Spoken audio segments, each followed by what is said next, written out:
I'm Brian Gleiser. I'm president of the Shaker Heights Public Library Board of Trustees, and on behalf of the library, we welcome you to this panel discussion.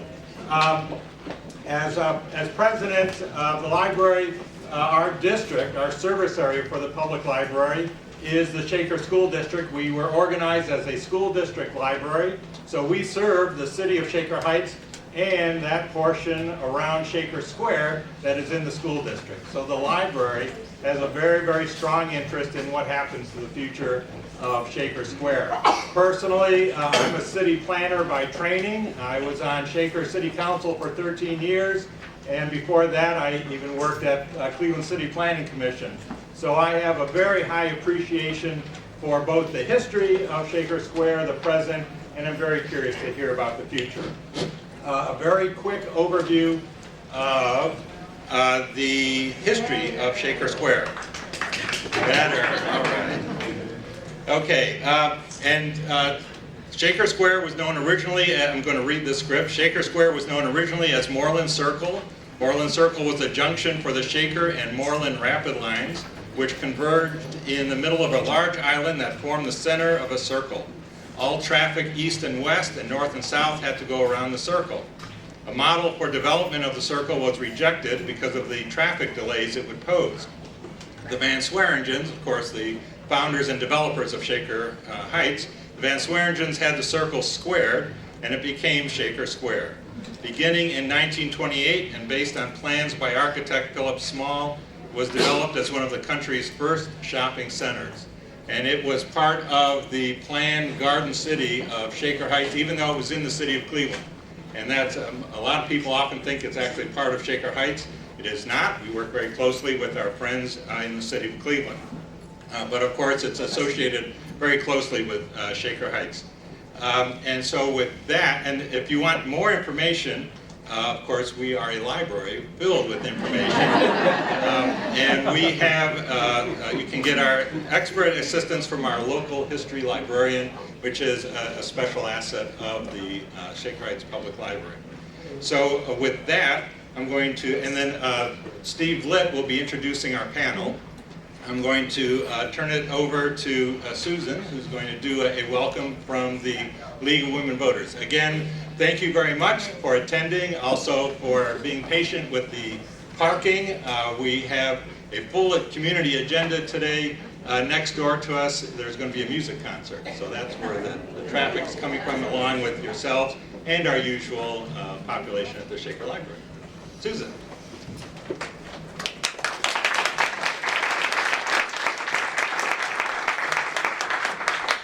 On behalf of the Shaker Heights League of Women Voters and the new Cleveland chapter of League of Women Voters, I welcome all of you. This is an exciting time, so think about the League when you're thinking how you can do something to improve your own community. I just have a few announcements, but you have an exciting panel. There's going to be a forum here on August 22nd, the Ohio Board of Education, the state school board. So if you want to know what the state school board does, show up. There will be Mary Rose Okar, Peggy Lerner, Merrill Johnson, and it will be right in this room, I believe.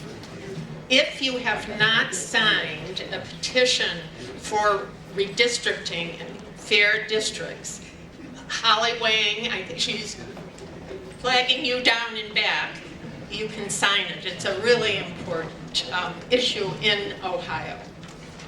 So, I am going to introduce, and my pleasure, I'm sure you all know of Steve Litt, a native of New York.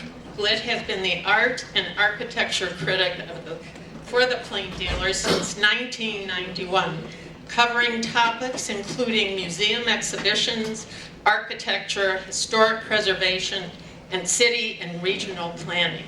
He also writes for Metropolis, Art News, Architectural Record, and other magazines. Steve holds master's degrees in journalism and city planning and was a Michigan Journalism Fellow at the University of Michigan, Ann Arbor. He has been named Best Critic in Ohio, 8 times since 2004 by the Cleveland Press Club and the Ohio Society of Professional Journalists. So, here we are. It should be exciting.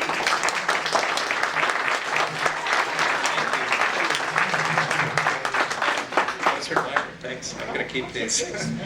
Great. I'll be stuck if I don't have my script in front of me. So, good evening, everyone. Thanks. Thank you. Good evening. Thank you all for coming. Tonight, we're going to consider the future of Shaker Square, which I can judge by the size of our crowd here to be a topic of intense interest.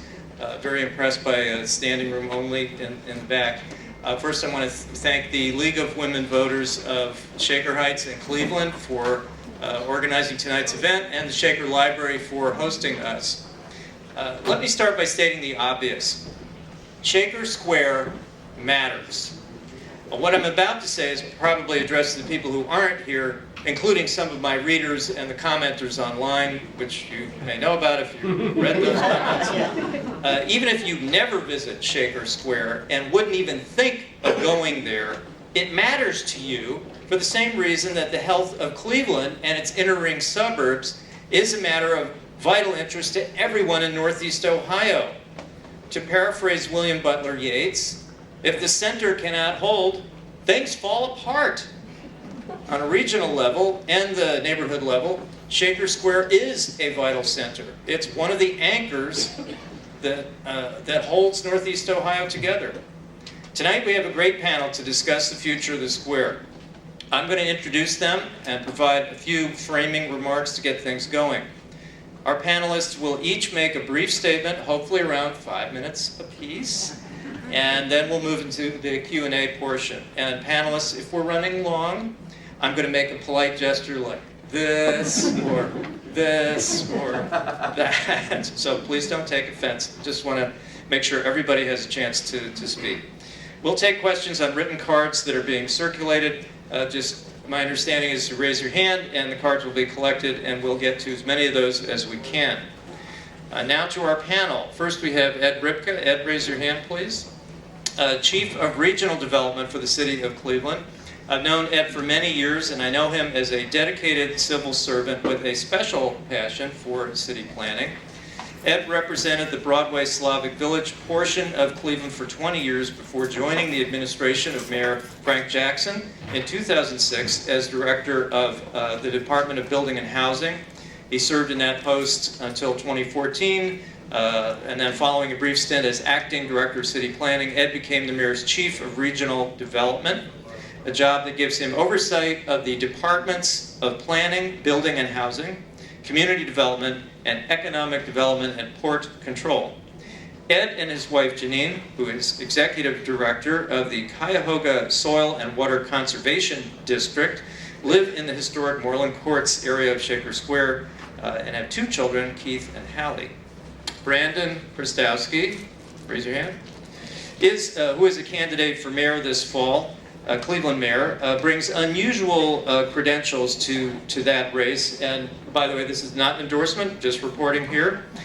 Brandon is a highly skilled French chef and restaurant manager who trained at the Culinary Institute of America in Hyde Park in New York's Dutchess County, great place in my home state, and at some of the finest restaurants in Paris and New York, before returning to Cleveland to be the general manager, sommelier, and fromager, that means the wine and cheese guy, at L'Albatros. Since 2013, he has been the founder, president, and CEO of Edwins Leadership and Restaurant Institute, which operates a really great French restaurant at Shaker Square that is also changing the face of re-entry, to quote the title of a City Club talk Brandon gave in 2015.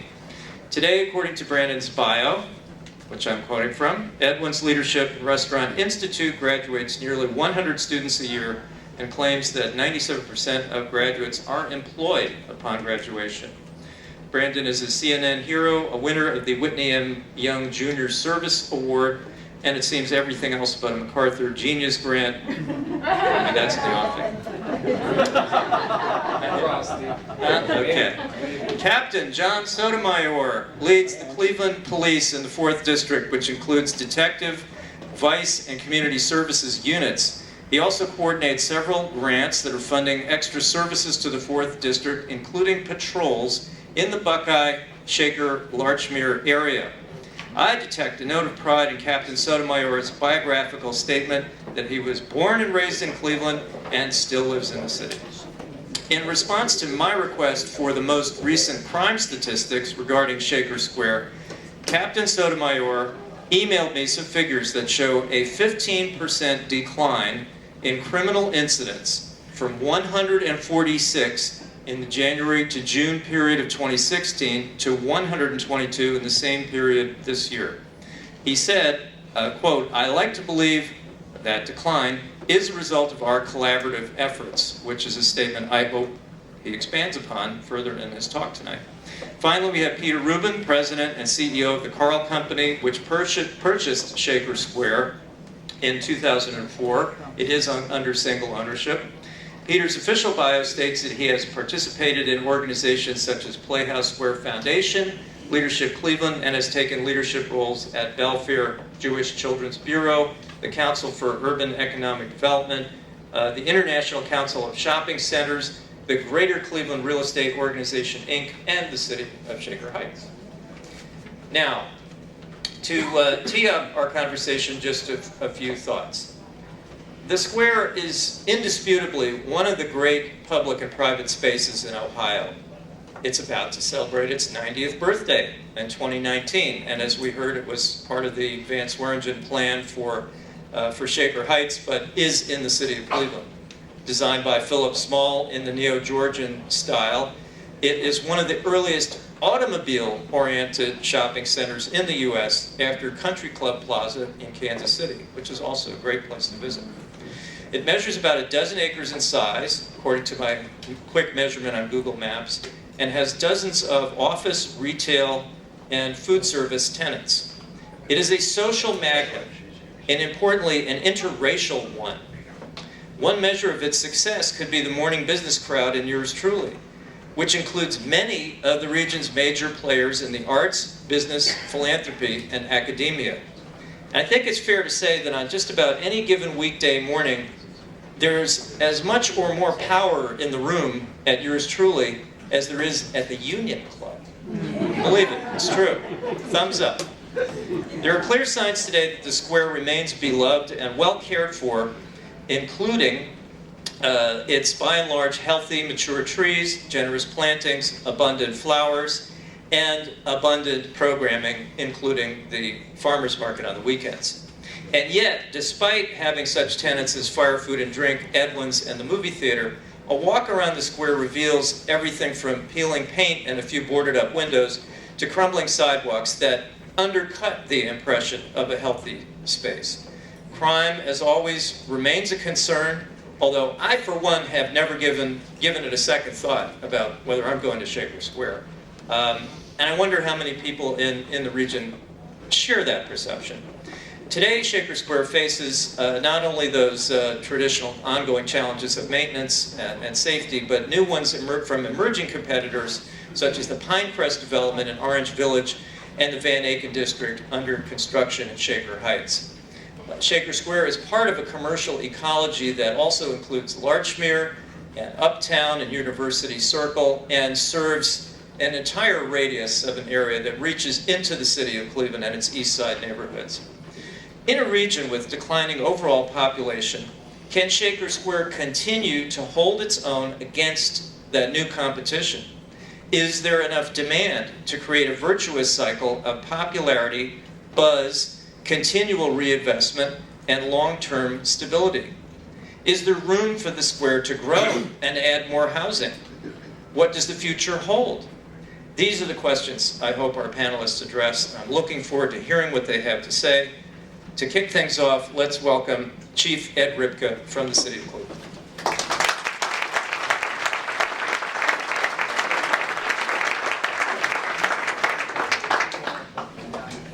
I've been sitting with this projector light focused right on my eyes, so I only see black dots out here. For all I know, you're not really human beings. And my able assistant is there, hopefully going to help me navigate a brief PowerPoint here. tell me when to click. Thank you to the League of Women Voters for hosting this event, for Steve Litt making time available, and for my fellow panelists, each significant contributors to Shaker Square. When I was a councilman first elected in 1985, so January of '86, I took office. George Voinovich was the mayor of the city of Cleveland.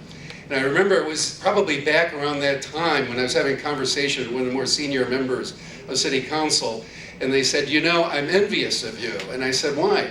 He said, you have an activist ward. You have people that care about those communities in the Fleet Broadway, Harvard Avenue area. And he said, that only spells good things for the future. As you look at this crowd tonight, this speaks well for the future of today and the future of Shaker Square. Ready? I can start clicking on this thing? Yeah. I guess I'm not clicking on this thing.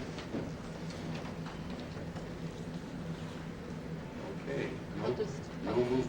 I'll just advance it. It's okay. You got it? Yeah. Okay. Get me to page 1. Yeah. Shaker Square. I was asked by Steve to address some of the city policies that would impact today and the future of Shaker Square, and I want to start off with the word bullish. I have been, I maintain, and continue to be bullish and optimistic about the future of Shaker Square. Now, I know cynics in the room will say, Ed, the position you're in, you're supposed to say that. But, the question becomes why. And what I want to do with you is maybe give you a little bit different perspective of Shaker Square tonight than maybe you were expecting to hear. And I wanted to pull Shaker Square out and put it into the regional economy, into the large sector of greater Cleveland. What are the economic trends? What is the impact of that macroeconomy on Cleveland's neighborhoods, including Shaker Square? The city recently completed had a study done by Cleveland State University, which took a historical look at the residential communities and neighborhoods of the city of Cleveland historically and looking at trends today. And one of the studies that was analyzed was a 2016 Federal Reserve Bank of Chicago study that analyzed job trends. And it looked at job trends in 281 cities and metropolitan areas in the country. And of those, the city of Cleveland was one of 144 cities to increase its share of the regional employment. We went from 14.6% to 17.1%. And significantly, the city of Cleveland was one of 85 cities out of that 281 to see an increase in its share of the region's employment in its distressed neighborhoods, going from 10% to 12.6%. Question becomes, why? What we're seeing is, and what we're witnessing is the transformation of Cleveland's economy from one heavily based on manufacturing to a knowledge-based economy. We've all heard that, the meds and the ads.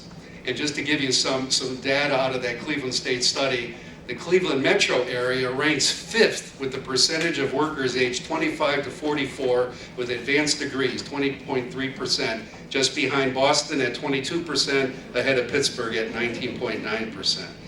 The macroeconomic transformation that's taking place in this region is impacting Cleveland's neighborhoods, with reinvestment taking place in the city. Just to give you some example of neighborhoods that have seen an appreciation of greater than 10% since greater than 50% increase in the value of residential property since 2009. In Tremont, 18% of all parcels in Tremont appreciated at least 50%. 9% in Ohio City, 6% Detroit Shoreway. Shaker Boulevard North, 7%. Cuyahoga County, 1%. A lot of condo residents in the Shaker Square area. You might be interested to know the largest increase in the county in the downtown residential market, condo market was in the downtown area. 28.6% of all parcels increasing in value by more than 10%. Shaker Square was second, 23%. Bratnall fourth, 10%. The county, 1.8%. Question is then, where is this economic growth that is taking place in the Cleveland area? Since 2002, Cuyahoga County's lost jobs, 20,700. Cleveland metro area has lost 3,033 jobs. West side of the city of Cleveland has lost 5,700 plus jobs. Yet the east side of the city of Cleveland has job gains, 22,470 new jobs since 2002. And therefore, the economic transformation that I was talking about is happening in that health tech corridor, University Circle. This is becoming Cleveland's new producer economy. Think Shaker Square in proximity to that producer economy. The Cleveland State study, though, goes a little further. Given the growing producer city assets are on the east side, why is wealth creation, small business startups, appreciation in housing values, and private investment happening to a greater extent on the city's west side? In response to that, the city's established, and my cluster of departments is implementing policies to align neighborhood development with these economic trends, to link people where they work to where they can choose to live. These are policies rooted in equity and inclusion for all, which now brings me down to, and to conclude with Shaker Square and some of these cities' policies. I have to define Shaker Square as more than those 12 acres, though. I look at Shaker Square much more broadly because the future success of Shaker Square is inadvertently linked to the Buckeye, Larchmere, Woodhill, Woodland, Fairhill, Southmoreland, Northmoreland corridors.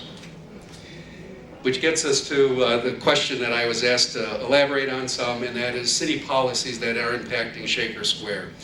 First is stabilized neighborhoods, continuing to aggressively pursue demolition, especially in neighborhoods to the west of Shaker Square and to the south of Shaker Square. Pursue affordable housing product. In terms of demolition, though, the closest example would be at Drexmoor and 130th, where the city spent about $500,000 bringing down 3 abandoned apartment buildings with the plan to see an affordable elderly housing building constructed on that site. Next policy is the Mayor's Neighborhood Transformation Initiative. That is not an initiative that will focus dollars and resources necessarily on the 12 acres of Shaker Square, not necessarily on the streets north of Shaker Square, but it is focused on encouraging and partnering with philanthropy and the banking institutions to focus dollars and investment in distressed corridors where private investment isn't taking place. And that would be Shaker Square South, the Buckeye Corridor, the Woodhill Corridor, East 105th Corridor going up into Glenville. These are all priority areas in that initiative. Those corridors are important. They're important to the neighborhoods that they touch, and our planning efforts are identifying the transactions that could take place that would add value to those neighborhoods in distress, and in turn support and add value to the Shaker Square community. We're in the process of assembling land at Buckeye, Woodhill, and Shaker Boulevard, where the closed elementary school is, to again encourage in the next few years a transit-oriented development. Just this afternoon, city officials, Cleveland Neighborhood Progress, and the Cleveland Metropolitan Housing Authority had a meeting and an ongoing series that is going to lead into an extensive planning initiative to address the Woodhill estates at Woodhill and Woodland, to refresh those estates and provide better quality housing for those residents. We're looking to replace Giant Eagle and are close to replacing Giant Eagle on Buckeye Avenue, and I indicated the possibilities at Drexmoor and East 130th. The next policy is a housing market study that was done and focused on Shaker Square. What the study concluded was a lot of great old architecture, a lot of great buildings, but not everyone like Ed and Jan Rybka looked to live in a 1928 building, even though it was built like a fort and has architectural features that are unequaled anywhere in the Cleveland marketplace. There's a market for new housing product, new housing market rate product that hasn't been introduced into Shaker Square. This study identified 4 possible locations in the square where market rate new housing product could be offered. Partnership with adjacent suburbs. We've had a close working relationship with Shaker Heights. The new housing that's going up on Van Aken Boulevard was on land that was partly owned by the city of Cleveland. And we entered into a joint economic development agreement with Shaker Heights that allowed that development to proceed. We're involved in the planning efforts with the Shaker Heights and other suburbs that's looking at the Warrensville Northfield corridor. Why is that important to Shaker Square and to the city of Cleveland? because of that rail line and that transit line, and maybe Amazon over at the former Randall Park Mall location and job opportunities. We have the Opportunity Corridor investment that we look to leverage. The City of Cleveland views that as a $300 million infrastructure investment to benefit the southeast and the east sides of the City of Cleveland. To continue infrastructure investment. There isn't a question in my mind that the investment made on Larchmere Boulevard is helping to contribute to some of the small business, new business activity that's generating on that street. And then lastly, to promote walkability. This is the most walkable, transit-oriented neighborhood in the City of Cleveland, with a rail line going right through the middle of it, with an easy link to quality green space at the Shaker Lakes.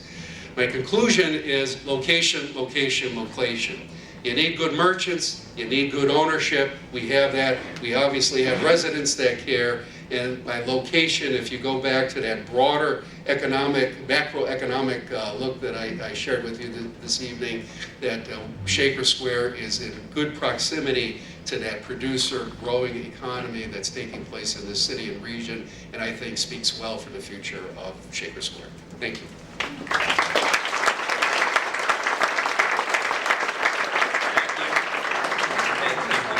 That was really terrific, and I think you addressed all my questions, but there will be more. There will be more. Brandon, would you like to come up, please?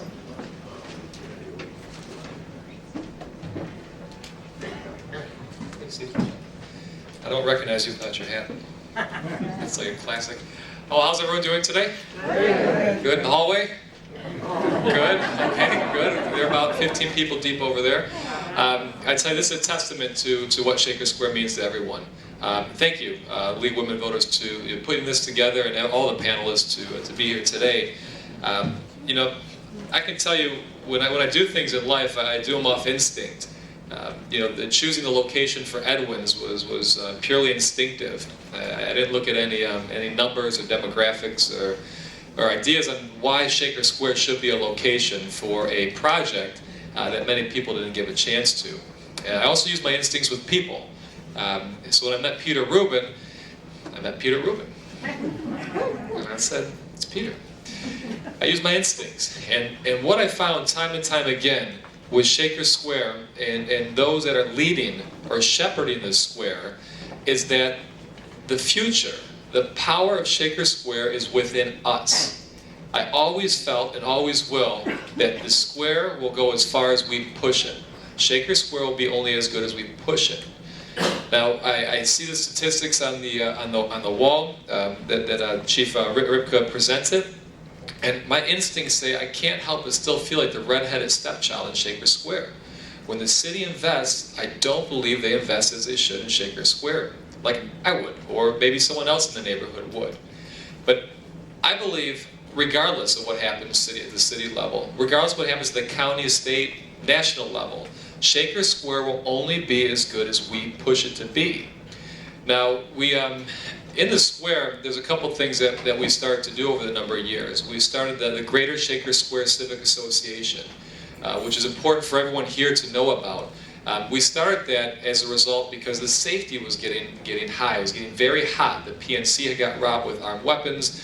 There was a number of problems that Doug was having, and we shared our concerns. And you know what? 75 individuals, residents and merchants, showed up at Edwins, and we started talking about how we're going to see this problem through. Captain Sotomayor, and you could also talk to Commander Coons, will both tell you that the city or the space in the regions and neighborhoods that become stronger are the ones that work together and communicate. So this meeting still continues monthly. If anyone wants to get involved in the Greater Shaker Square Civic Association and to listen to the commander or the captain come down and tell us what's going on in the neighborhood, or to listen to the merchants and they'll tell you what their concerns are, what they're seeing. But also, this was set up for a very important reason, so we can use our resources to improve what we believe the square could use. And when speaking with Peter from day one till today, till next week, he is always behind what people want out of Shaker Square. He was not a person who was holding us back. He is in fact a person encouraging us to do more. And he will be there, dollar for dollar, when we start to do things. He is always there. He is always there. But what he's not willing to do, which I don't believe anyone here is willing to do, is just put this responsibility on a sole person or a sole organization. It's got to be us that take this to the next level. It's got to be the residents that take this to the next level. And if we choose to, this could be, I don't want to even see the next Ohio City or the next Gordon Square. I will say it will be the new Shaker Square, because that has served as a canvas for what people want it to be. I felt that from day one. I feel it from the people who shepherd the square, and I can feel it in this room today. It's just, can we continue to knock on that door day in and day out, month after month, year after year, to improve the square to where we the people, choose it to be. Now, my wife and I, we just moved behind CVS in our dune about 1.5 years ago. So we're also residents of Chalk, and I'm still waiting for the Chalk T-shirts because I think it's really sexy to do Chalk. And you say, what does that mean? Well, then you explain to them what Chalk means. But this is such an interesting neighborhood because people don't leave one of those letters. It's like we bought the house from someone and they moved over to this, the Shaker Square condos, and it's like it seems like people just keep moving around Chalk, which is kind of cool because you still see them in the neighborhood. I definitely got to give a lot of credit to Paul Gabriel from Shaker Square Apartments. I don't know if he's in the room or anyone representing Shaker Square Apartments in the room, for his investment in apartments and what they can do, as well as Kurt Motlock, who's head of Motlock Realty. Again, the merchants, the people, this is what's going to take Shaker Square to the next level.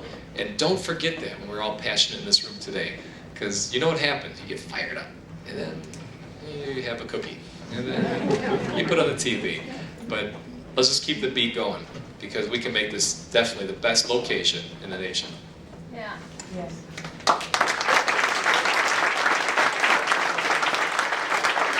Thank you very much. And now, Captain Sotomayor, if you would do us the honor.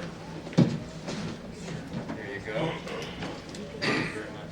I feel unprepared. I don't have a presentation to give, but Steve gave me some pretty good questions to answer before you start throwing tomatoes at me. You seem to be the most popular person in the room sometimes.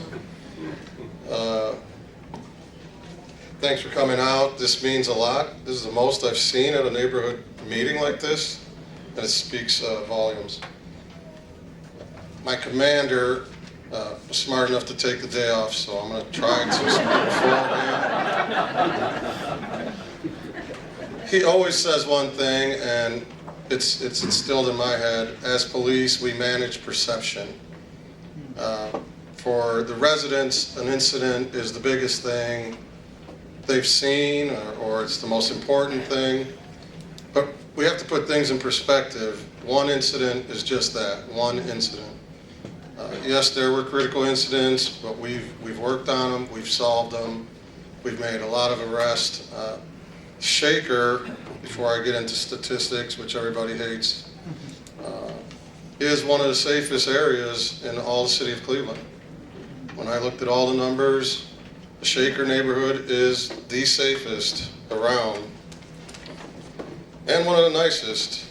And one of the questions Steve put to me was perception. Are we anywhere near a tipping point that could change such perceptions? And it's a resounding no. There is no reason to fear going to Shaker Square. Like anywhere else you go, you must be vigilant, of course, aware of your surroundings. Things that seem unusual or out of place, you need to report it to us. And you guys are good at that. You guys are good at calling us, letting us know what's going on, what you've seen. It's that see something, say something, don't ignore it. Don't think it isn't something that you should get involved with. Just give us a call. I mean, I'm not asking you to get involved with anything. Give us a call. The places we are the most successful are the ones we have good relationships with the residents and business owners. And we do have a good business relationship with Peter Rubin, the Coral Group, Brandon, all the merchants meet regularly. We have good relationships going with Shaker Square. Our crime statistics are all down, except for robberies. They're up a little bit, but we've made many arrests in all the robberies that you guys may have read about. There's only one person we have a warrant for that was involved with the Fair Hill robberies, back of an apartment building. You might have read about that. We've identified that person, and we have warrants for his arrest. We've grabbed all the guys that were smashing windows. We've grabbed the persons that were robbing the Asian students. We've arrested the persons that have robbed the subway and Dewey's. They were the same persons. We've arrested the people with those weapons that were mentioned earlier at the PNC. I'd like to think that it's because we have a good collaboration with the business owners and the residents. Besides that, we have a district-wide downturn in crime. We're down 24% district-wide. This is probably one of the safest years in at least 5 or 10 years. In May 1st, we partnered with federal agents, and now I have 11 federal agents working out of my office. The alcohol, tobacco, and firearms agents, as well as FBI and others. We call it the Gun Violence Initiative. We started in May 1st, and in less than these 90 days that have passed, we have dramatically dropped the number of gun violence by arresting our crime drivers. A crime driver is somebody that's willing to go out there and pull the trigger. We've identified these people. A lot smarter people than me do the analysis. They crunch the numbers, they look at individuals, and we've done a good job of going after them. We're taking something like 14 cases federal. Everyone knows that a person that's facing federal time is going to get a lot more time than somebody that's facing city or state or county time. That's our goal. We're working closely with them. I'm the first one to put bicycles on the street. I'm hoping that you guys have seen them.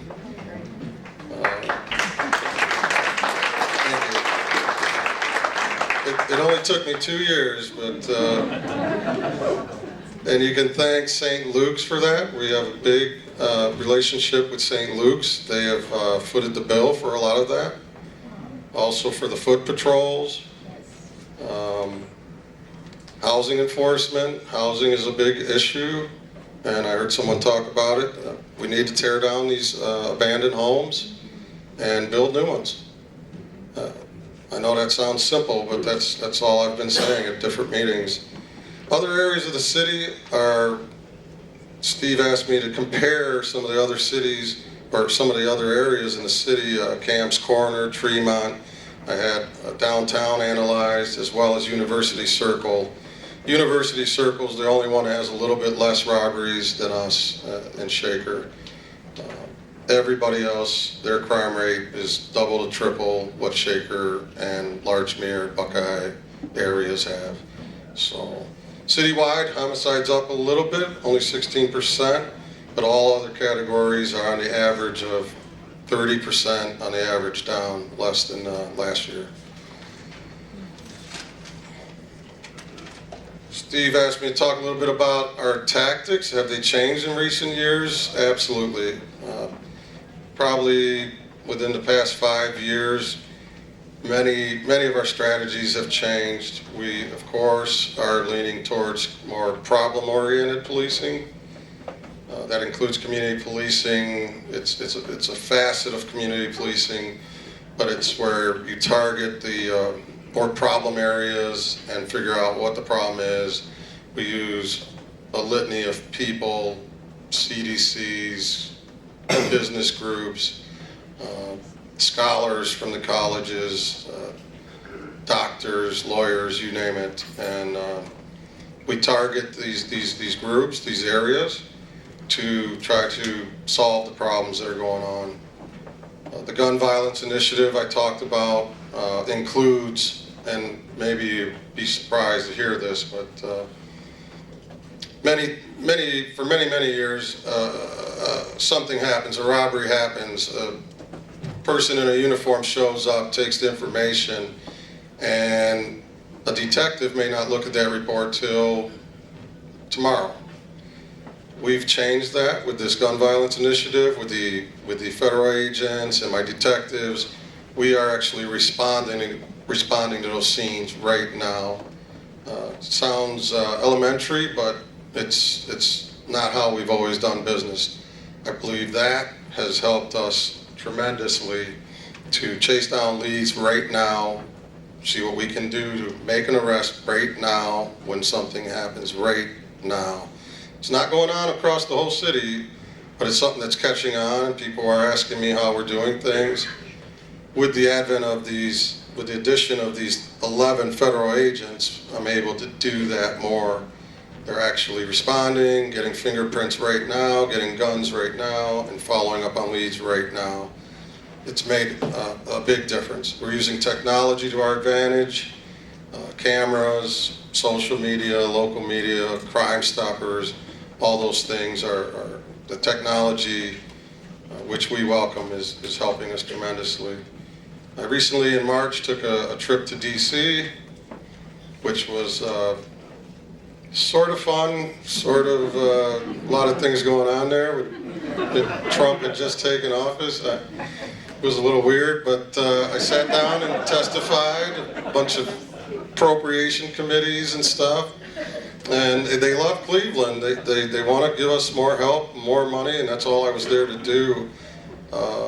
We had just come off a 2-year grant with the Burns Criminal Justice Innovation Program, and I was asking that they continue to fund it.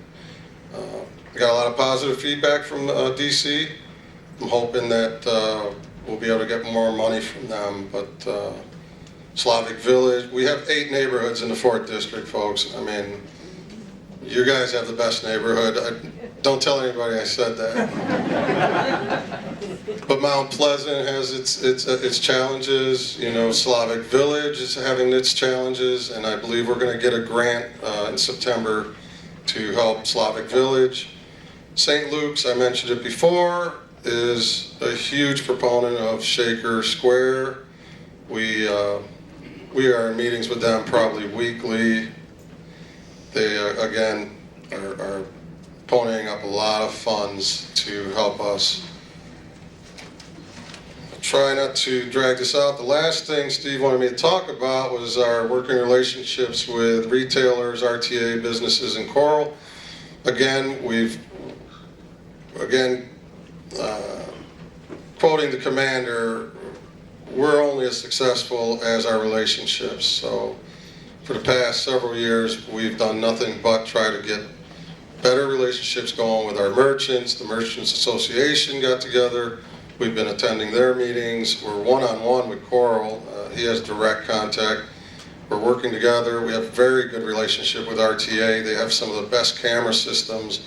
You may not even know this. They have cameras on the outside of their buses. We can actually see sidewalks and houses as they go by them.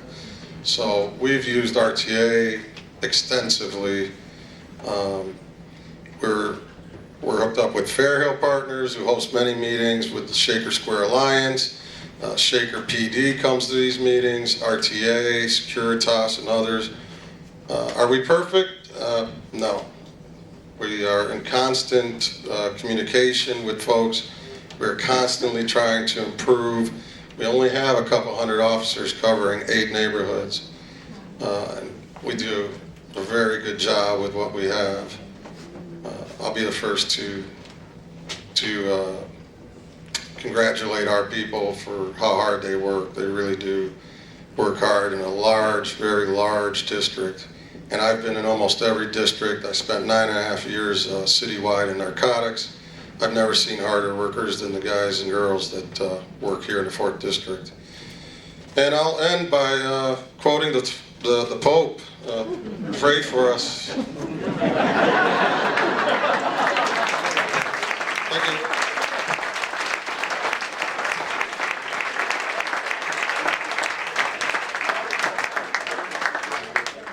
Captain, did you think you were going to get applause like that? Peter. Tough act to follow. Good evening, everyone. So thanks to the library and to the League of Women Voters, and especially thanks to all of you. Louder, please. Can we turn it up? Can you hear me now? All right.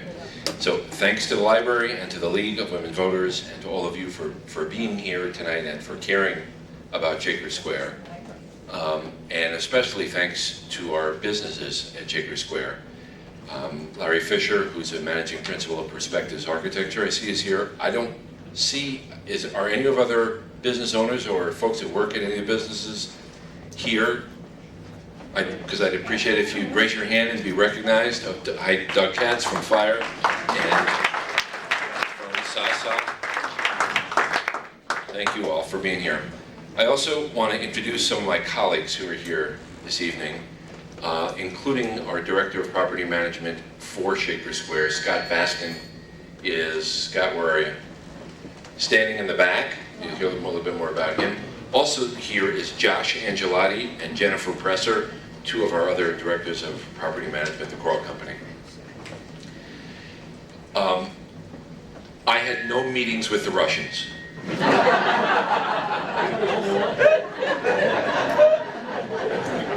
Thank you very much. Badooch. I don't know, I can't do this in 10 minutes. I don't know, I mean, if you want to cut me off, just do. 5 is impossible. Obviously, I mean, we've owned this square now for 13 years. On September 26th, it'll be 13 years. And some of you have heard me say before that we learned that you don't get to own the square. You get to shepherd it. And that's the role we have taken and tried to execute throughout our time at the square. Our office is at Shaker Square above the CVS, and every time you go walk through the corridor to the parking behind CVS, you walk straight under the window to my office, which was the office that the two Van Swearingen brothers sat in before they built Terminal Tower and moved there. And some of the original finishes that were in their office when they sat there are still there. So I get reminders every day of the historical importance of Shaker Square to the city of Cleveland and to the region.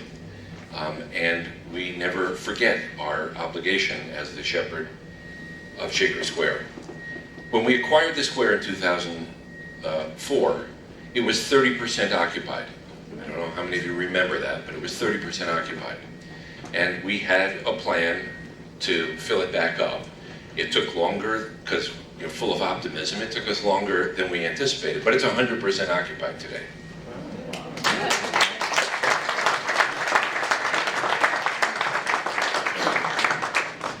And not just occupied, but stable and occupied. We talk with the businesses at the square. Sometimes we argue, but sometimes we just talk on a daily basis to see how everyone is doing and to try to support their efforts. The things that have most recently happened at the square that we consider significant range from the really small, like the decals on the sidewalk to identify the location of the retail, which we like because it's different, and Shaker Square is a different place, so nothing monumental, but it sets us apart, to a relighting of the square.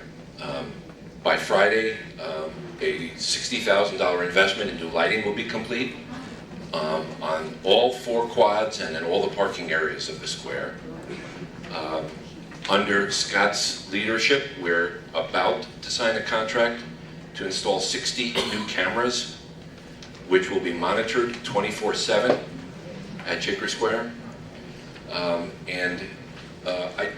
I don't have to give the speech, because the captain did, about how safe Shaker Square and the Shaker Square neighborhood is. We're in a city, and so there are folks that are out to no good. But as a location within the city, the square is one of the safest places you can be. Not only statistically, but because of our commitment to safety. In addition to the incredible relationship we have with the 4th District, which not only plays out in the one-on-one relationship that the captain referred to, but in incredible response time when we have issues and incredible capture rates. And what happens is, an incident happens, and they happen everywhere in the city. And folks talk a lot about the incident. What you don't hear about is the incredible job the 4th District does of taking those criminals off the street.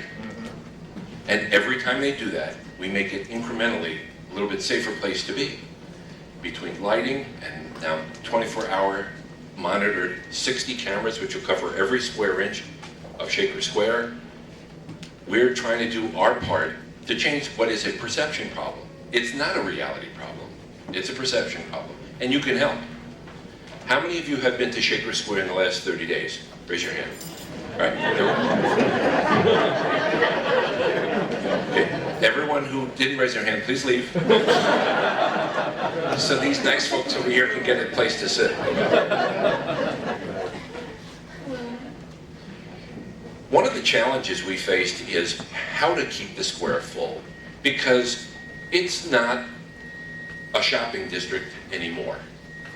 We can't compete with what shopping is in America today. And so we have very consciously selected businesses that we think will not only be successful at the square, but add something to the life of the square. The two latest businesses that are, one is open, one is about to open at the square, both of which have been under construction under Larry's office, so he's well aware and he's made us aware, are Shark and Minnow, which is a husband and wife digital marketing firm that live in Shaker Heights and wanted to be at Shaker Square, and will add another element to the business community that we've never had at the square before. And the Shaker Square Animal Clinic, which coincidentally is Stay behind the speaker. Thank you.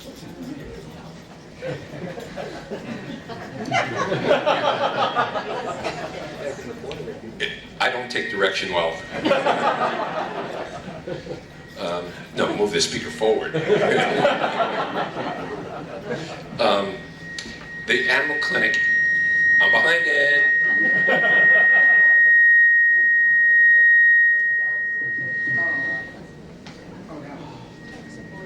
It's off. Is that other microphone still on? Steve, is the microphone by you? Yeah. Okay. Can I swander again? Oh, we'll be deaf before we leave here. So an animal clinic will be opening up.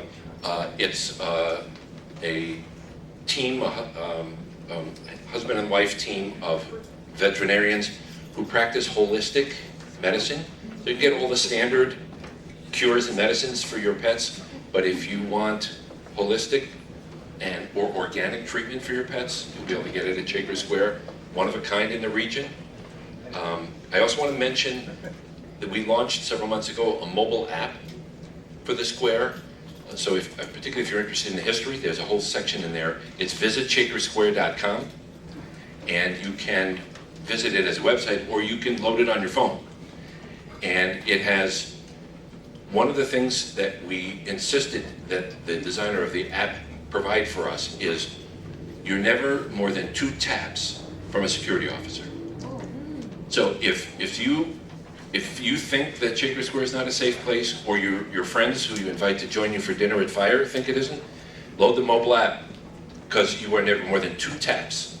Tap, tap, and you're either at the 4th District or at our security officer. And we have security officers 7 days a week around the square. We change the hours all the time, just so that the bad guys can't be seen when we have security officers and not. But in the evenings, always. So there have been 2 major undertakings that we've wanted to complete as the stewards of the square. And I'm glad to say that after 13 years of working on them, we're closer than ever. One of them is called Harvest, and it's a collaboration between the Coral Company and North Union Farmers Market. I just got a text from Danita Anderson, who said she came, she stood outside, couldn't get in, and left. And most of you know who Danita is, the executive director of the North Union Farmers Market, and I wanted to introduce and recognize her because through 5 years of work, we have secured our first grant from the St. Luke's Foundation, to support the planning efforts for Harvest, which will be a center of excellence in healthy food practices with regional impact, including a food hub and classes for kids and for parents. And my dream is to sit in my office and look out my window and see Cleveland Municipal School District buses pulling up and dropping kids off for them to take classes on food practices and how to grow a garden. And to see the farmers attending classes there on the economics of local farming. For those of you who visit the market on Saturday mornings, it's not just a market, it's an uplifting experience. I'm in the office every Saturday, unless I'm out traveling with my family, and particularly if I'm struggling with some really tough issue, I put it down and I just walk through the market.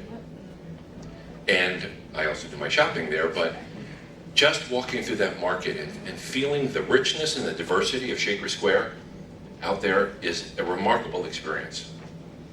So Harvest is a $4 to $5 million proposition. We're going to take the space that sits between Dewey's and the corridor to the parking lot behind CVS, and we're going to be turning that into Harvest with a commercial kitchen and a demonstration kitchen and space for the permanent and heated, air-conditioned with flooring for the winter market, and a space where groups could come for seminars, retreats, family events. It'll be suitable for catered events of up to 150 people. So now that we have our first financial commitment to it, thank you.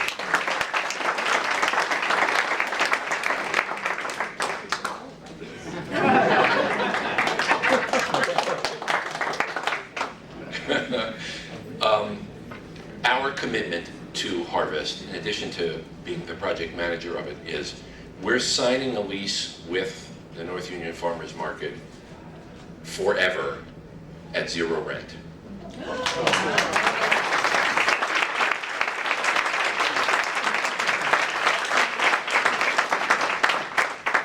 And it's not just so that because of our commitment to Harvest, but we want to make sure whoever comes after us can't change that commitment.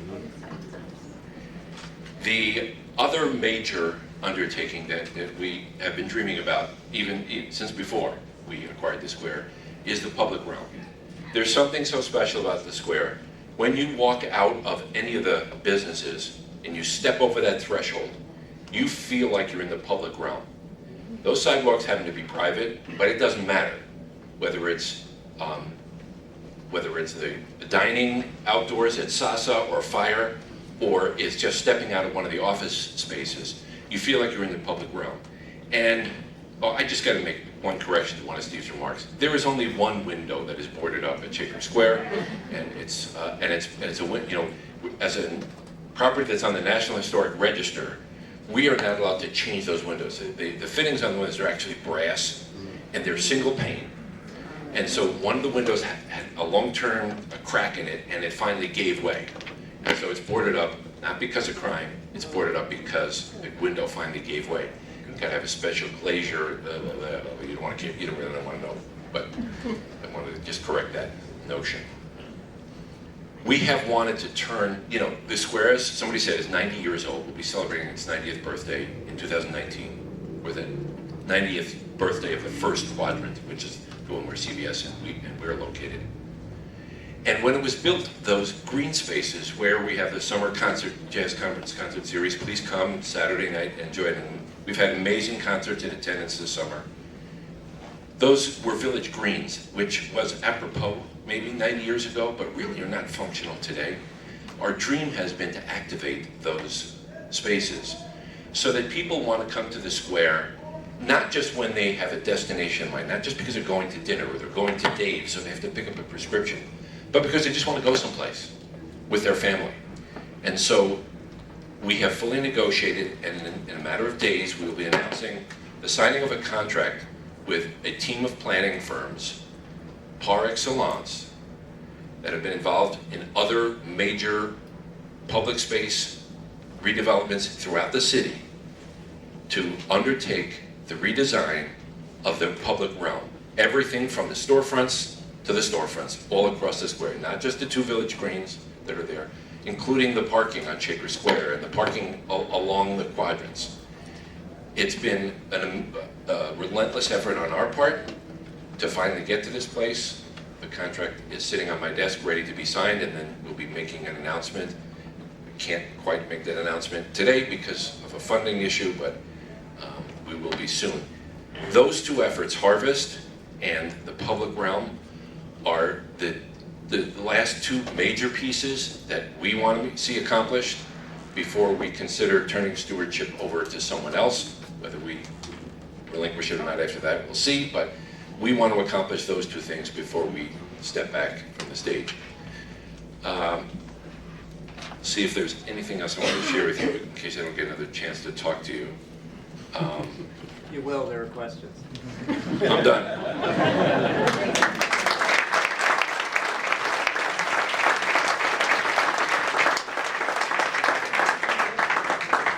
Thanks. Can everybody hear me?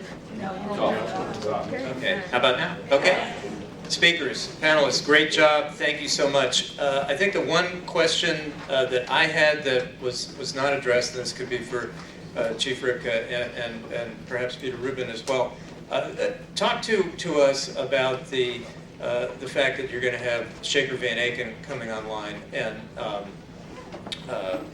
Pinecrest out further east in Orange Village. Is that a case of having 2 gas stations on opposite corners where there's going to create more demand and more vitality overall for all 3, or is it a zero-sum game?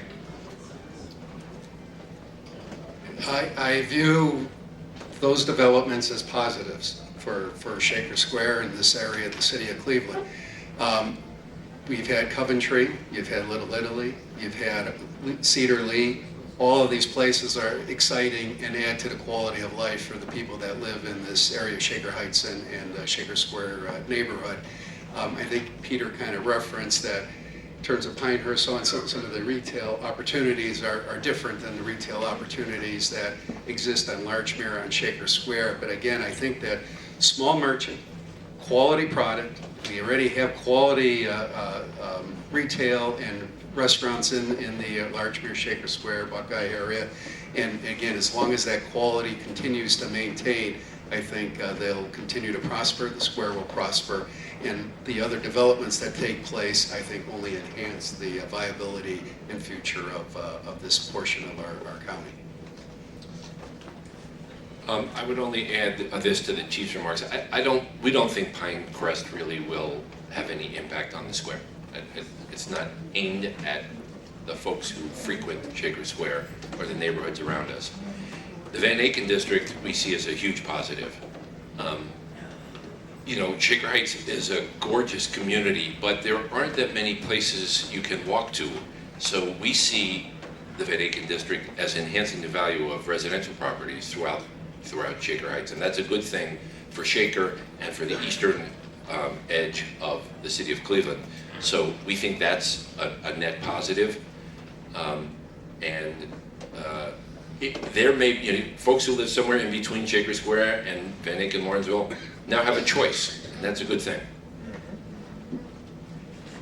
Probably the single most asked question in terms of numbers of questions is about Van Aken Plaza as opposed to the Van Aken district. Could one of the panelists please talk about what is Van Aken Plaza as opposed to Shaker Square? And obviously there's sentiment that it needs to be improved. Who would like to tackle that? I'll start with it. You guys roll. Well, just from a merchant and resident's point of view, Van Aken Plaza seems to be just this, I don't want to say it too negatively, but it's a thorn in our side. It's a thistle in our side, right? It's, aesthetically not the most pleasing. It's, not collecting the best, environment for safety. Brandon, But tell us where it is and what isn't. I'm sorry, Van Aken Plaza? Yeah, for those who don't know. Got it. So Van Aken Plaza is on Van Aken, right at where Van Aken joins Shaker Boulevard. And sorry to correct you, Brandon, it sucks. Yeah, I know the plan that was submitted to the Landmark Commission is one we developed. Yeah, we'd love to see it happen. we've been trying to buy that property since 2004, and finally got it under contract a couple of years ago. And Chief Rybka was very helpful in us getting that far and encouraging us. Unfortunately, it has to be completely demolished. I mean, it's probably not, it is not a safe building to be in now, actually. We were not ultimately able to come up with a project that made sense at the price we finally got it under contract. And when we went back to the seller, there was no willingness to renegotiate. But it is a terrible interference with the whole aesthetic, or the affect of that property has an effect on the entire region. And so we would love to see the city be more active in seeing that property torn down and turned into some retail, and it certainly is a good place for apartments in our view, and that's what we had been hoping to achieve. Chief Litt.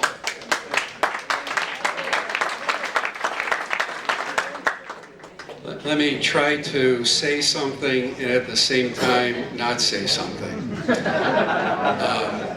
I made reference to a housing market study that the city of Cleveland had completed.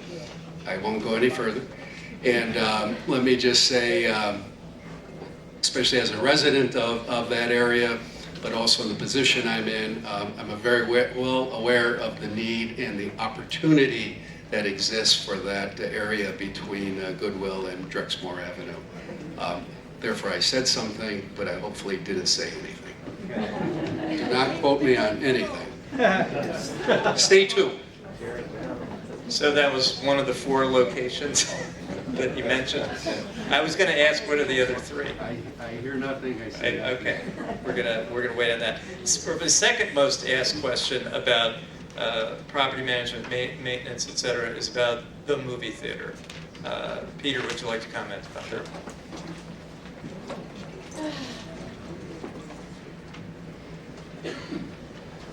So, like Steve, I'm originally from New York. I was born in Fresh Meadows and grew up on Long Island. And I lived a block away from John Foreman. Oh. John is the owner of Cleveland Cinemas, which operates Cedar Lee and theater at Gordon Square and many others, and Shaker Cinemas.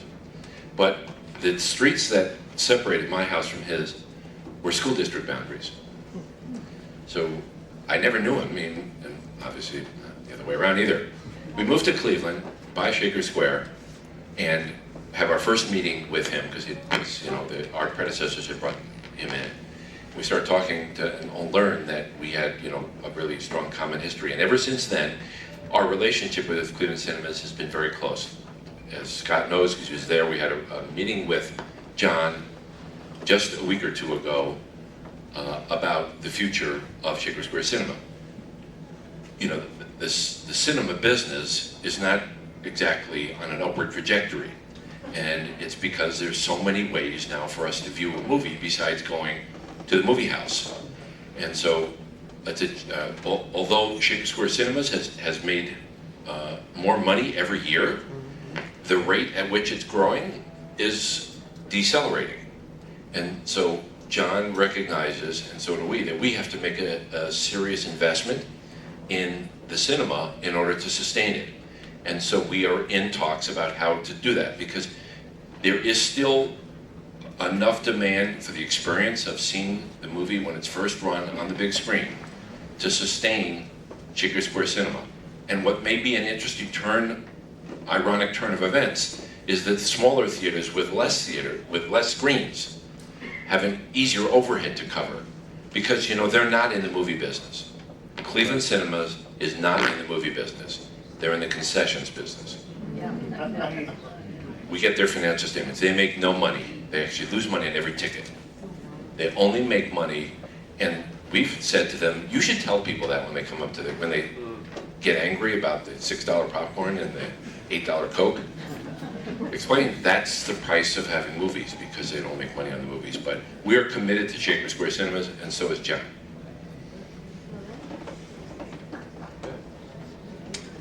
question about safety for Captain Sotomayor.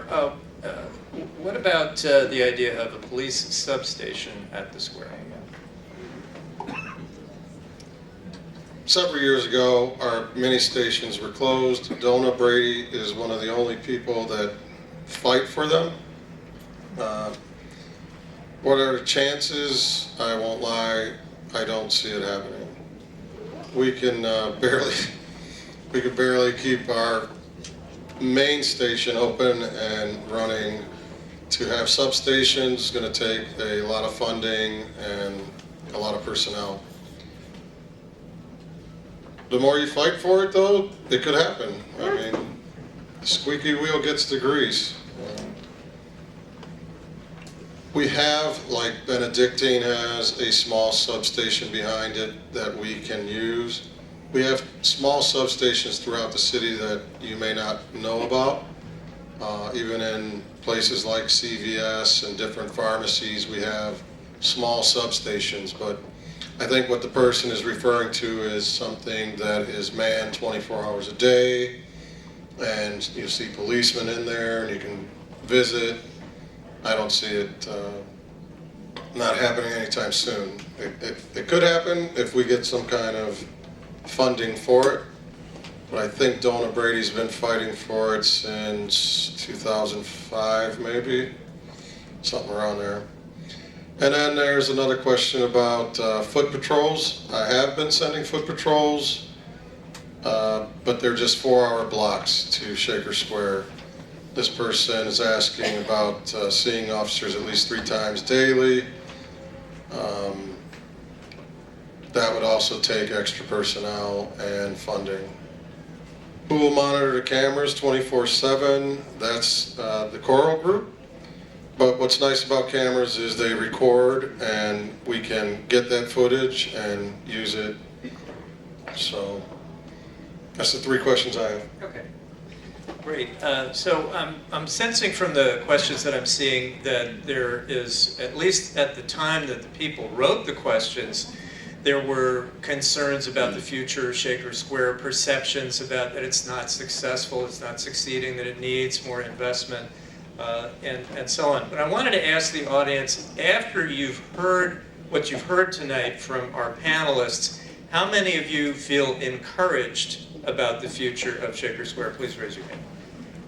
Wow, guys, I think you did a good job. So I am going to ask this question because I think it's an interesting one. I'm not sure if the questioner would still want to ask this after seeing that response.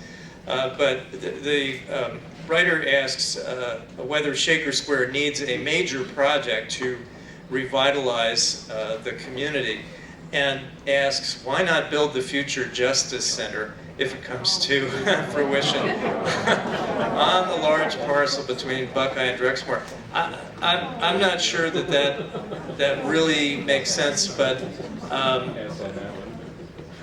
to follow up on what Chief Rybka was saying about housing, I do think that I would like to follow up on the housing question, because housing is something that would actually feed the retail, feed the vitality, and I think address some of the perceptions that people may have brought into the room tonight. So, Chief, could you talk about, if not in specifics, just give us a little bit more about whether you think more housing could be built, especially housing for people who want to move out of their large homes in Shaker Heights or Cleveland Heights, would like to be near an amenity and would like to be near the transit and have a walkable, livable neighborhood. Thank you. We experienced that in the complex that, and I see a number of my neighbors from Moreland Courts here, we experienced that in our own complex. There's been a very healthy sales rate that has taken place in the complex. The values are going up, as I cited some data in my remarks. So, and a lot of that movement is from nearby communities and people looking to downsize, just as my wife and I did as our kids were heading to college 10 years ago already in August that we moved to Shaker Square. But to answer the question, I don't think the location is the central location for a justice center. I think that probably needs to be a little more east and west. So I don't see that happening, but I do see a need and I think a positive for private investment to take place in Shaker Square. You know, I indicated the neighborhood transformation initiative is going to be looking at vacant land and vacant buildings on some of those distressed streets that are in the border and vicinity and neighborhoods abutting the Shaker Square neighborhood. But the housing study clearly showed that there was a market for market rate housing in the Shaker Square neighborhood. Sites were identified, and again, it was in the context of what's there is not necessarily bad. In fact, it's pretty well maintained and in pretty good shape. It's just that the kitchens, the closets, the bathrooms were not of modern features that you see in newer buildings. And there was a market that would not move to Shaker Square because that product was not available to that marketplace. So I think for the psyche of Shaker Square, again, not disrupting the historic nature of the urban fabric that exists in Shaker Square and around Shaker Square, but there are clearly some locations where new product and private investment can be encouraged, and again, that little block called Van Aken Plaza is my pet project. I have the blessings of my boss to work on it, and I think there'll be some positive private new investment to complement the great historical urban fabric that exists in the near future. Thank you so much. You know, we heard a lot tonight about how the Shaker Square area is pretty safe in comparison to other parts of the city of Cleveland. So I wanted to ask Chief Sotomayor, apart from all of the policing efforts, whether you think the design of Shaker Square and the fact that so many people are using the stores and the restaurants and just inhabiting the space, whether that makes it a naturally self-policing area. Is there something we can learn from Shaker Square as a piece of urban design? Absolutely. Criminals are, they look for opportunities, and they love darkness. They love places that are not inhabited with a lot of folks, right? So the more folks you have on Public Square or on Shaker Square, just like Public Square, that's why I have Public Square in my mind. They redid Public Square, and the crime rate in downtown Cleveland has dropped dramatically because there's so many people flocking to that center of town. The more people you have on Shaker, and I believe that's why it is one of the safest places. It is I don't know if I would call it self-policing, but criminals know strong neighborhoods. They know if folks have a strong relationship with each other. They know the neighborhoods, and the stronger the neighborhood is, the less likely they are to visit that neighborhood. Terrific. Jane Jacobs would be so happy to hear you say that. Brandon, a question for you.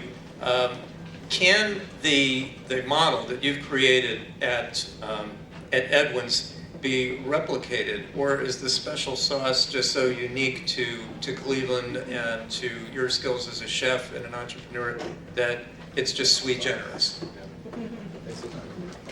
Yeah. Before I take that one, I just want to go back to the Van Aken Plaza here.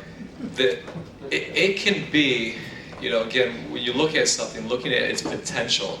Someone asked me what I get excited about, and it's always potential. Now, the movie theater, you know, perhaps the attendance is down, or perhaps they're not, you know, they don't make money off the movies. Well, why can't we make it the best movie theater within this group right here? I mean, if everyone in this make why can't we put pressure on whatever agency or, you know, whoever it is to hurry up and let's fix that Van Aken corner? Because it is. I mean, you talk to Doug, you talk to anyone in that quadrant, that is a problem. It is a problem for business, it's a problem for safety, it's a problem for kids, it's a problem.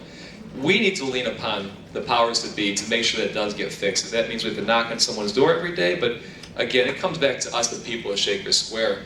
And going now to answer your question, Stephen, the secret sauce, so this is, I've replicated in Memphis, I've done in other places in the country.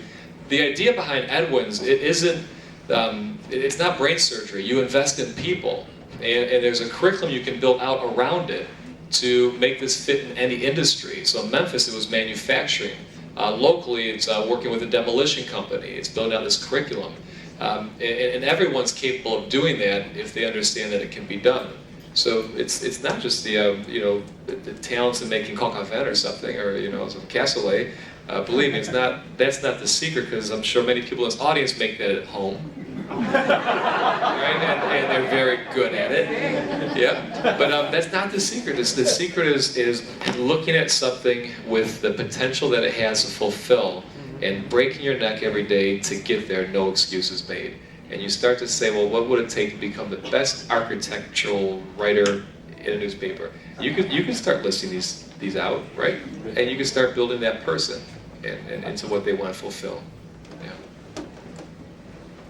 Thanks. With that in mind, I'll get to work on my list tomorrow.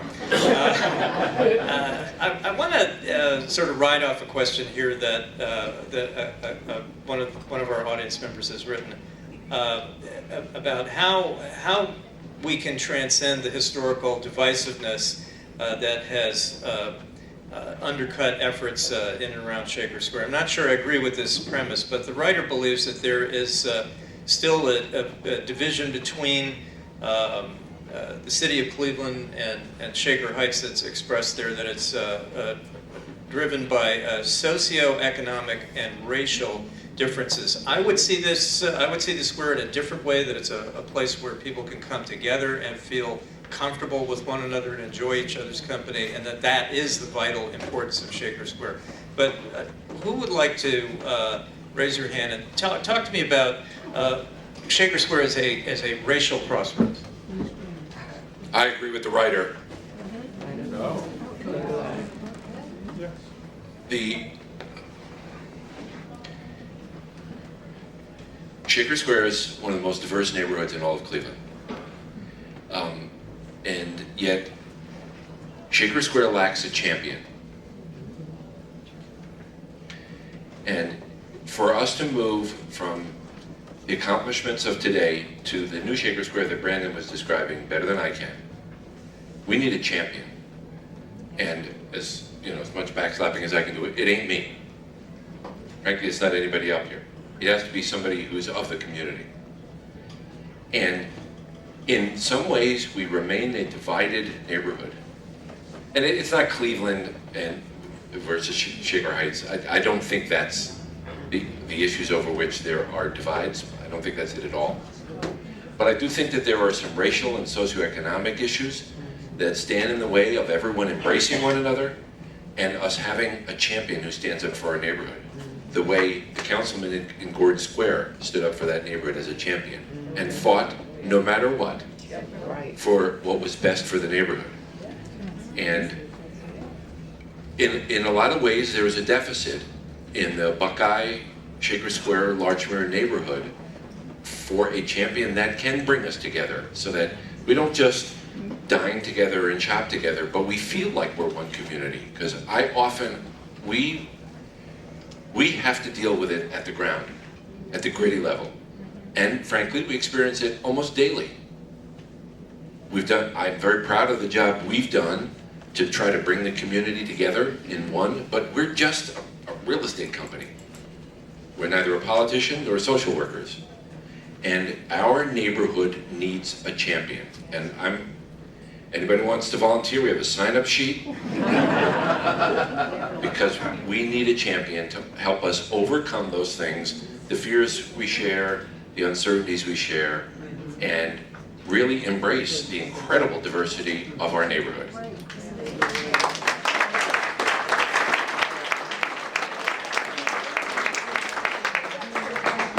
Just a little bit different perspective, and I bring it from having been an elected official for nearly 20 years in this city, in a neighborhood, an area of the city that experienced and continues to experience tremendous racial pressures.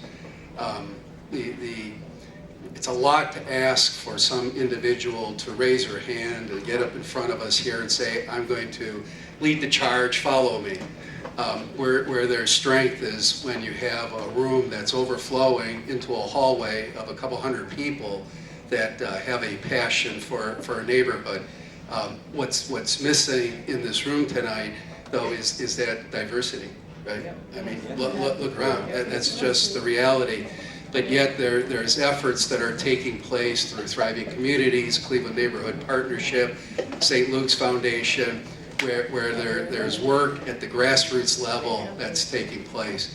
And that was the answer and the approach I tried to take for 20 years as the councilman in Slavic Village. It was getting people engaged on their street, getting to know each other, and taking on the issues of that block that needed to be taken on. It's a lot to expect that one person is going to emerge, but I suggest that each of us collectively have tremendous power and strength to make a difference. But it's still, again, the discussion, Shaker Square, the preference was 12 acres. Much of my discussion has been the perimeter of those 12 acres. And it's how we link us that are in those 12 acres to those streets that are abutting Shaker Square is where you're going to then correct the perceptions and the misperceptions and have a stronger neighborhood. We're not going to correct and solve racial tensions tonight. We're not going to solve socioeconomic challenges of upper class versus lower class. But as we're trying to do with the neighborhood initiative, we're trying to say, why is it on Wade Park a house sells for $300,000 and a couple blocks away it's 20? Why does a house north of Shaker Boulevard sell for twice as much as a house south of Shaker Boulevard? I mean, and it's that connectivity. How do you connect the challenged with the prosperous area? But again, it's grassroots, it's people on their block, and to expect a guardian angel or a silver bullet. In my 20 years, I didn't see that as a councilman, but I had a strong community because collectively people cared and got involved. Sure. We have one more comment. Yes, there we go. Just really quickly, the Soul of Buckeye Festival, who was at that last week? I mean, that thing's off the hook, man. If you haven't been to the Soul of Buckeye Festival, you've got to get there. And I know 30 seconds will hold me to, Steven. And then, who went to the Largemere Festival, or who went to, who's going to the Garlic Festival? I think the best thing that, and I'm going to mirror and echo what Chief Rybka said, is it's going to take all of us. Again, the future lies in all of us, but you have to get uncomfortable. You got to get uncomfortable. You got to do things. Go to that Sunoco on the station of Buckeye at 130th. Just do it. Get a bag of chips, man. Get a bag of chips. Just do it. And you laugh and you say, well, just do it. And you'll start to see that we're the same.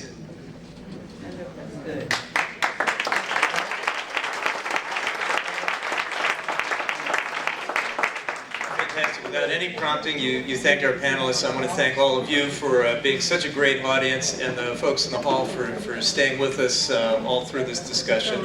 I've enjoyed this tremendously. I hope you have too. Once again, let's thank our panelists. And